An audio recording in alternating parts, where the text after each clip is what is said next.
Assalamualaikum warahmatullahi wabarakatuh. Perkenalkan, nama saya Ilyas Aditama, NIM C0C0181024. Saya di sini akan menjawab pertanyaan dari Pak Warsidi, yaitu apa jenis utama dari sistem kerja pengetahuan dan bagaimana mereka memberikan nilai bagi perusahaan. Sebelum saya menjawab pertanyaan tersebut, saya akan sedikit menjelaskan tentang apa yang dimaksud dengan pekerja pengetahuan. Pekerja pengetahuan adalah orang-orang yang merancang produk atau jasa dan menciptakan pengetahuan untuk organisasi.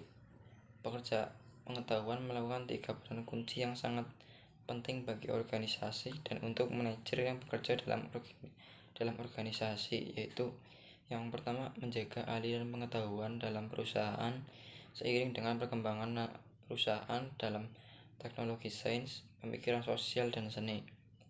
Yang kedua, yaitu bertugas melayani sebagai konsultan internal mengenai pengetahuan khusus mereka, berbagai perusahaan yang terjadi dan kesempatan yang muncul.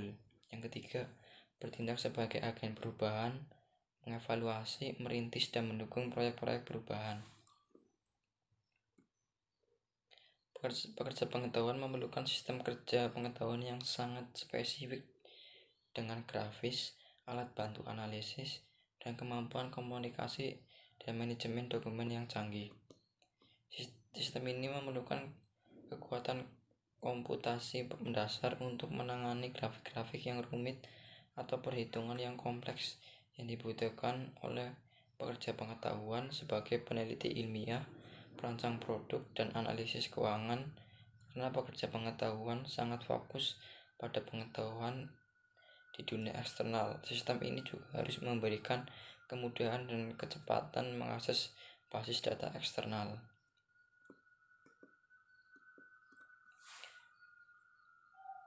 Selanjutnya yaitu pertanyaan dari Pak Warsidi, apa jenis utama dari sistem kerja pengetahuan? Jenis utama dari sistem pengetahuan yang pertama yaitu desain berbantu komputer atau CAD, membantu proses penciptaan dan revisi rancangan menjadi otomatis dengan menggunakan komputer dan peranti lunak grafis yang rumit. Untuk melakukan modifikasi rancangan dengan metode rancangan yang lebih tradisional, dibutuhkan cetakan dan rupa-rupa dari setiap modifikasi agar dapat diuji secara fisik. Langkah-langkah ini harus diulangi beberapa kali, sehingga menghabiskan banyak waktu dan biaya. Dengan menggunakan workstation perancangan, para perancang hanya perlu membuat rupa fisik saat proses perancangan hampir selesai, karena rancangan dapat dengan mudah diuji dan diubah oleh komputer. Computer Aided Design adalah suatu program komputer untuk menggambar suatu produk atau bagian dari suatu produk.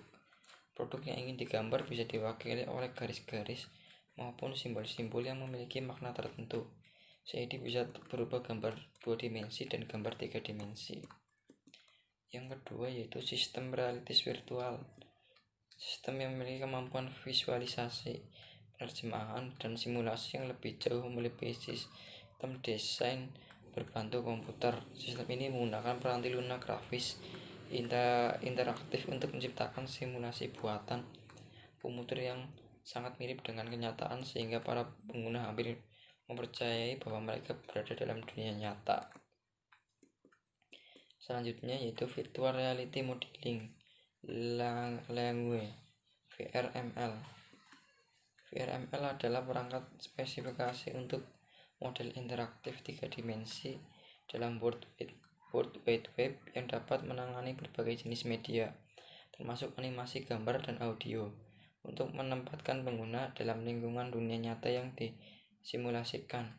VRML tidak memerlukan platform tertentu, bekerja pada komputer desktop dan membutuhkan bandwidth yang kecil. Yang terakhir yaitu Workstation Investasi. Sistem ini khusus untuk mendayagunakan pengetahuan dan waktu dari para pialang, pedagang, dan manajer portofolio. Perusahaan seperti Merrill Lynch dan USB Financial Service telah memasang Workation investasi yang menggabungkan cakupan data yang luas, baik dari sumber internal maupun dari sumber eksternal, termasuk data kontak manajemen, data real time, riwayat pasar, dan laporan penelitian. Pertanyaan selanjutnya yaitu bagaimana mereka memberikan nilai bagi perusahaan. Menurut saya, cara mereka memberikan nilai dalam perusahaan adalah dengan melihat apakah perusahaan tersebut sudah mempelajari lingkungan sekitar dan menerapkan pengetahuan tersebut dalam proses bisnisnya. Jika perusahaan sudah melakukan tersebut, maka itu sudah merupakan penilaian untuk perusahaan tersebut. Mungkin sekian penjelasan dari saya. Apabila ada kurang dan lebihnya, mohon maaf. Wassalamualaikum warahmatullahi wabarakatuh.